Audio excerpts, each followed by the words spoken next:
बच्चों, कहानी हमने यहाँ तक पढ़ी थी कि महमूद अपने दोस्त किसे बनाता है, हामिद को, क्योंकि उसके चिमटे का प्रभाव अच्छा पड़ा उसके ऊपर। उसके आगे की कहानी पिक्चर हम यहाँ से पढ़ रहे हैं। 11 बजे सारे गांव में हलचल मच गई। मेले वाले लौट आए। मोहसिन की छोटी बहन ने दौड़कर भिश्ती उसके हाथ से छीन लिया और मारे खुशी के उछली तो मियाँ भिश्ती नीचे आ गिरे और सुरलोक सिधार गए। सुरलोक यानी कि परलोक सिधार गए बच्चों, यानी कि टूट गए।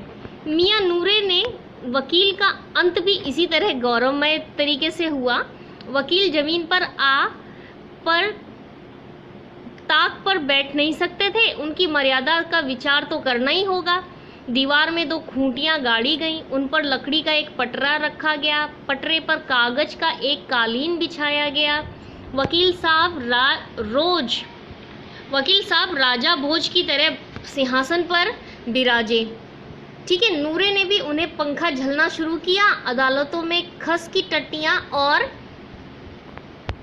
बिजली के पंखे होते हैं। ठीक है। तो यहाँ कहाँ मामूली पंखा भी ना हो तो थोड़ा बहुत तो उसे ध्यान देना पड़ेगा ना, कि उसने उसे बहुत ही उसी रुतबे के साथ बिठाया जिस रुतबे का वो मालिक था। ठीक है। तो खस की टट्टियाँ किस तरह की? बिजली के पंखे होते हैं। बिजली के पंखे आप भी जानते हैं, जो अपनी क्लासरूम में, आपके घर में सीलिंग फैन जो हैं वो। अब अदालतों में इस तरह के, और खस की जो नहीं, घास की जो लगती हैं टाट, उस तरह के होते हैं। तो यहाँ का मामूली पंखा भी ना हो तो बांस का एक पंखा आया। नूरे ने हवा करने लगा। मालूम नहीं पंखे की हवा से या पंखे की चोट से वकील साहब स्वर्गलोक या मृत्युलोक में आकर गिर गए और उनके माटी का चोला भी माटी में ही मिल गया। फिर बड़े जोर शोर से मातम हुआ और वकील साहब की अस्थियां घूरे पर डाल दी गईं। घूरे आप जानते होंगे बच्चों, जहाँ पर बहुत सारा कचरा डाला जाता है। गांव में घूरा कहा जाता है उसे। अब मियाँ हामिद का हाल सुनिए। अमीना उसकी आवाज़ सुनते ही दौड़ पड़ी और उसको गोद में बिठाकर या उठाकर प्यार करने लगी। सहसा उसके हाथ में चिमटा देखकर वह चौंकी। बोली, ये चिमटा कहाँ से लाया? मैंने मोल लिया है, ऐसा हामिद ने जवाब दिया। कै पैसे में? तो बोले 3 पैसे में। अमीना ने अपनी छाती पीट ली। ये कैसा बेसमझ लड़का है कि दोपहर हुआ और कुछ भी खाया पिया नहीं। लाया क्या चिमटा? सारे मेले में तुझे कोई और चीज़ ना मिली जो ये लोहे का चिमटा उठा लाया? हामिद ने अपराधी भाव से कहा कि तुम्हारी उंगलियां तवे से जल जाती हैं, इसलिए मैंने लिया। बुढ़िया का क्रोध तुरंत स्नेह में बदल गया। बच्चे में इतना त्याग, कितना सद्भाव और कितना विवेक है। दूसरों को खिलौने लेते हुए उसका मन ज़रा भी नहीं ललचाया होगा। मिठाई खाते देख उसके मन में ज़रा भी नहीं आया होगा कि मैं भी खा लूँ। इतना ज़ब्त कैसे हुआ? इससे कैसे हुआ? अमीना का मन गदगद हो गया। बहुत खुश हो गई वह और रोने लगी। दामन फैलाकर हामिद को दुआएं देती जाती और उसकी आंखों से आंखों की बड़ी बड़ी बूंदें गिरती जाती। यहाँ पर बच्चों अपनी कहानी पूरी होती है हामिद के चिमटे की। ठीक, इसके आगे हम शब्दार्थ करेंगे, प्रश्न उत्तर करेंगे। आइए बच्चों, ईदगाह के शब्दार्थ और मुहावरे हम अब पढ़ते हैं। ईदगाह नमाज पढ़ने की जो जगह होती है उसे कहा जाता है। सानी, जो चारे की सामग्री को पानी में सान कर पशुओं को खिलाई जाती है। उसमें कुछ घास के टुकड़े होते हैं, आटा होता है, थोड़ा सा पानी होता है, मिक्स करके पशुओं को दी जाती है। कुबेर, जो धन के देवता हैं, उन्हें कहा जाता है। अनगिनत यानी बहुत सारी चीज़ें या बहुत सारा अधिक जिसे गिना ना जा सके। निगुड़ी यानी दुष्ट या अनाथ। मण यानी कि गुजरात में मण कहते हैं उसे।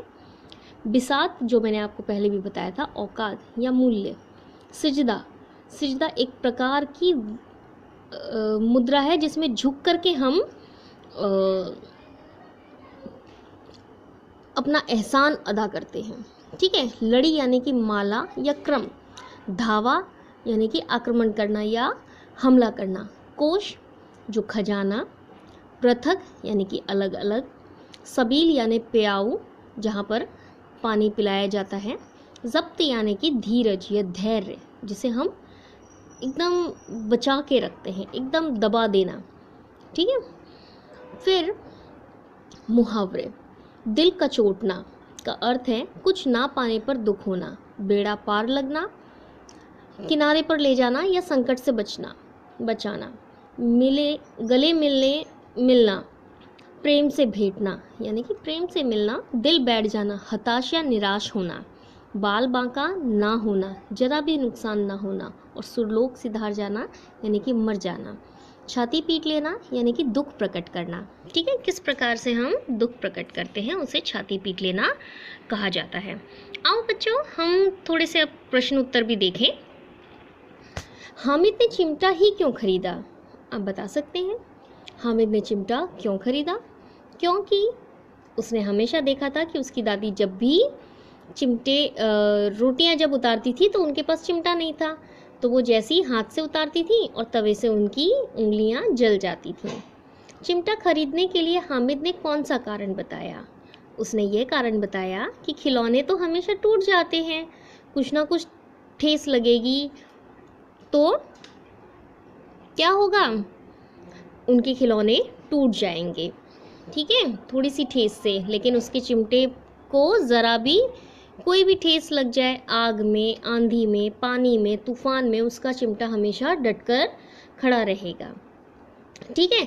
और चिमटा खरीदने के लिए हामिद ने एक कारण और भी बताया कि भाई अगर मैं अपनी दादी को या उनके बड़े इंसान को उनकी प्यारी चीज़ जो उनकी ज़रूरत है अगर वो ले जाकर देता हूँ तो वो मुझे दुआएं देंगी, और दुआएं हमेशा बड़े लोगों की अल्लाह के सामने कबूल कर ली जाती हैं।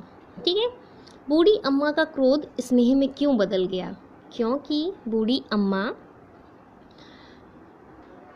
क्रोधित क्यों हुई? क्योंकि उन्होंने 3 पैसे हामिद को दिए थे जिससे वो कुछ खा लेता पी लेता, लेकिन पूरा दोपहर होने को आई थी, 11 साढ़े 11 बज गए थे वापस आते आते, पर हामिद ने कुछ भी नहीं खाया था। लेकिन जैसे ही उन्होंने देखा कि उनका प्यारा पोता हामिद उनके लिए चिमटा लाया है, वो भी किस लिए कि जब वो रोटियां सेकती हैं तो उनके हाथ तवे से जल जाते हैं, केवल उसके लिए ही हामिद ने चिमटा खरीदा। इसीलिए उनका क्रोध स्नेह में, प्यार में बदल गया और झरझर करके उनके आंसू थमते ही नहीं थे, इस तरह से वे रोने लगी। अब देखिए चौथा प्रश्न, अब आप चिमटे के प्रयोग की तरह रुमाल के भी विविध प्रयोग बताइए। तो विविध प्रयोग कौन कौन से हैं? आप रुमाल से क्या कर सकते हैं? आप रुमाल को मुंह साफ कर सकते हैं, उसे मुंह पर बांध सकते हैं। और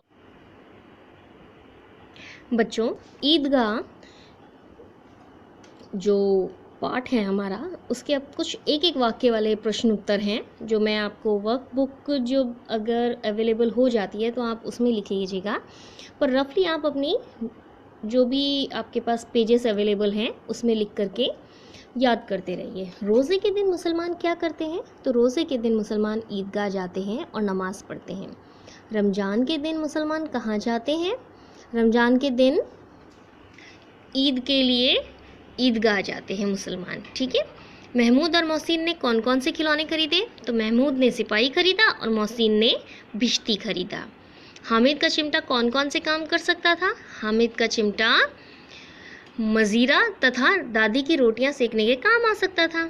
दुकान में कौन कौन से खिलौने मिल रहे थे? तो दुकानों में सिपाही, वकील, भिश्ती, गुजरिया, धोबिन आदि मिल रहे थे। अब हम प्रश्न देखते हैं 2-3 वाक्यों वाले। हामिद चरखी पे क्यों नहीं बैठा? हामिद चरखी पे इसलिए नहीं बैठा क्योंकि उसके पास केवल 3 पैसे ही थे और वह अपने जो उसकी जेब में पैसा था उस पैसे का 1/3 हिस्सा जरा सा चक्कर खाने के लिए वो नहीं दे सकता था। हामिद ने ज़्यादा मिठाइयाँ खाना उचित क्यों नहीं मानता? क्योंकि उसके खाने से फोड़े फुंसियाँ निकलती हैं और ज़ुबान भी चटोरी हो जाती है। बड़ों की दुआओं के बारे में हामिद क्या मानता था? बड़ों की दुआएं सीधे अल्लाह के दरबार तक। आओ बच्चों, ईदगाह चैप्टर के आगे के प्रश्न उत्तर हम यहाँ से देखते हैं।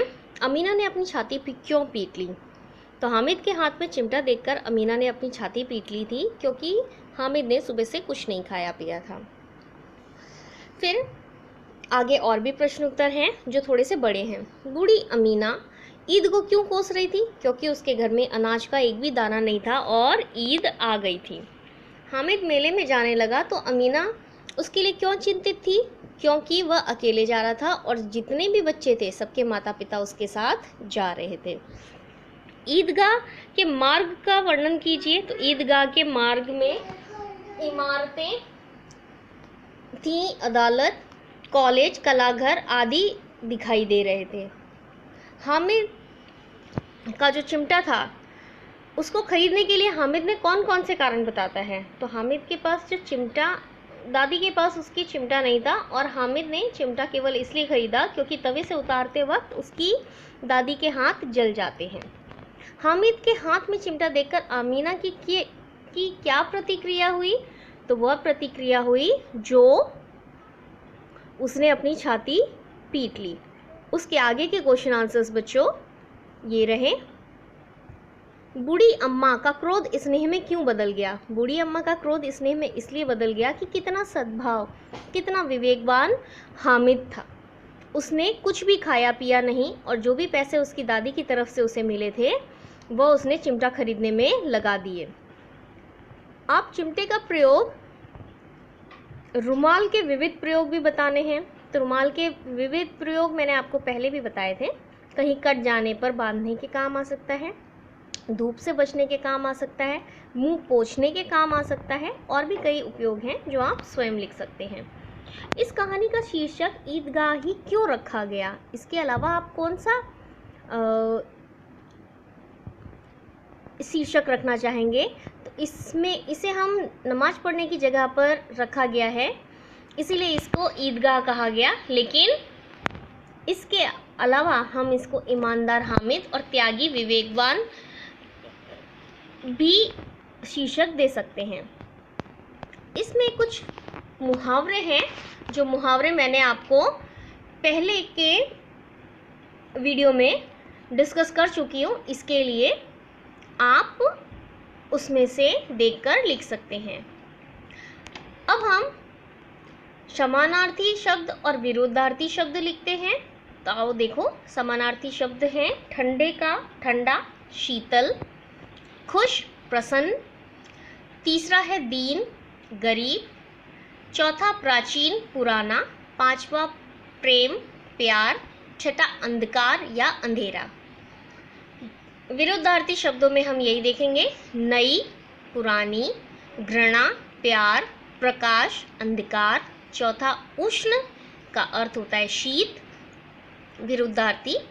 पांचवा खिन्न, खिन्न का मतलब होता है थोड़ा सा परेशान होना कह सकते हो या दुखी होना भी कह सकते हो।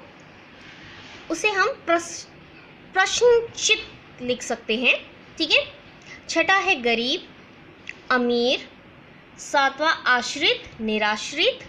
आठवां अवनीति का उन्नति और नौवां भीतर का बाहर। ठीक है, यहाँ पे अपना चैप्टर कंप्लीट होता है बच्चों। आप ईदगाह चैप्टर कंप्लीट